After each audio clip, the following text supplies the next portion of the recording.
নমস্কার বন্ধুরা, আজকে দেখুন কত সুন্দর সুন্দর পুঁটি মাছ। আজকে ওই পুঁটি মাছগুলি দিয়ে বন্ধুরা শীতকালীন সবজি দিয়ে চচ্চড়ি রান্না করব।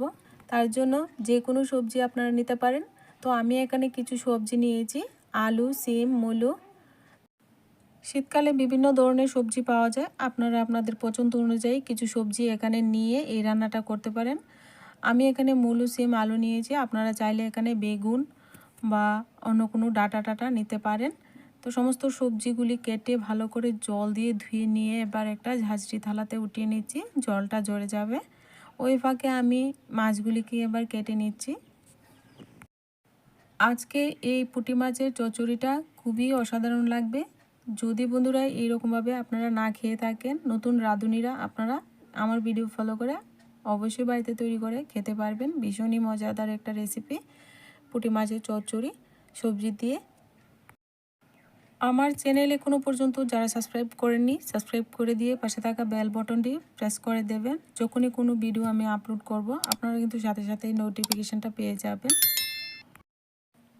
বন্ধুরা, আমি সমস্ত মাছটা ভালো করে পরিষ্কার করে এইভাবে কেটে নিচ্ছি।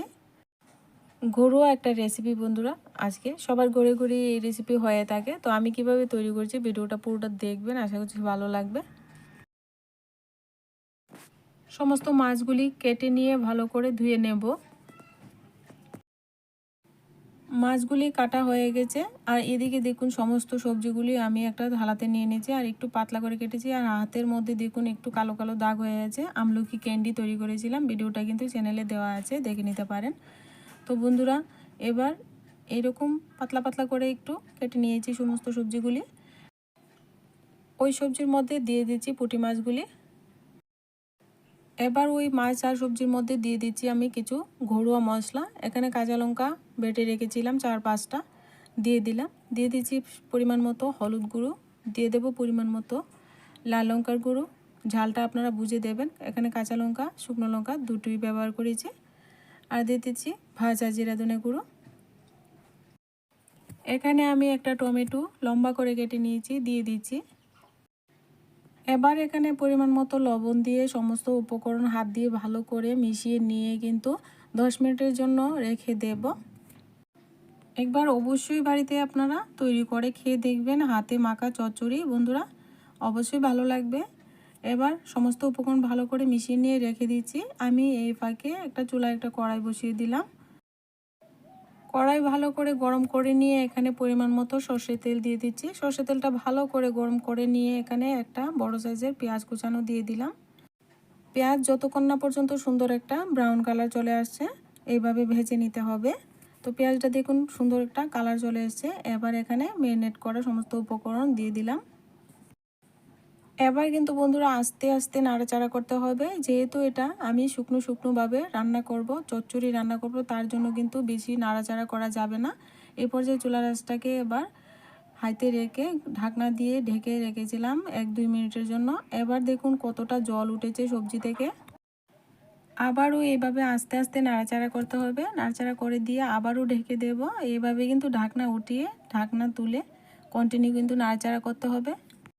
এইভাবে করে কিন্তু আমি সমস্ত সবজিটাকে এইভাবে ঢাকনা দিয়ে দিয়ে সেদ্ধ করে নিতে হবে, যেন সমস্ত সবজি ভালোভাবে সেদ্ধ হয়ে যায়। এদিকে কিন্তু খেয়াল রাখতে হবে, যদি সেদ্ধ না হয় তাহলে কিন্তু এখানে 1 কাপের মতো জল এখানে অ্যাড করতে পারেন। কিন্তু এইভাবে আস্তে আস্তে কিন্তু নাড়াচাড়া করতে হবে, যেন পুঁটি মাছগুলি একটা ও ভেঙে না যায়। এবার আমি এখানে কুচানো ধনেপাতা দিয়ে দিচ্ছি। ধনেপাতাটা দিয়ে আবারও একটু মিশিয়ে দেব। আবারও নেড়েচেড়ে একটু মিশিয়ে দিয়ে আবারও ঢেকে রান্নাটা করব। তো এভাবে কিন্তু একটু পর পর বন্ধুরা ঢেকে ঢেকে রান্নাটা করবেন। এখানে এক্সট্রা আমি জল ব্যবহার করিনি, এভাবে ঢেকে ঢেকে কিন্তু রান্নাটা করে নেব।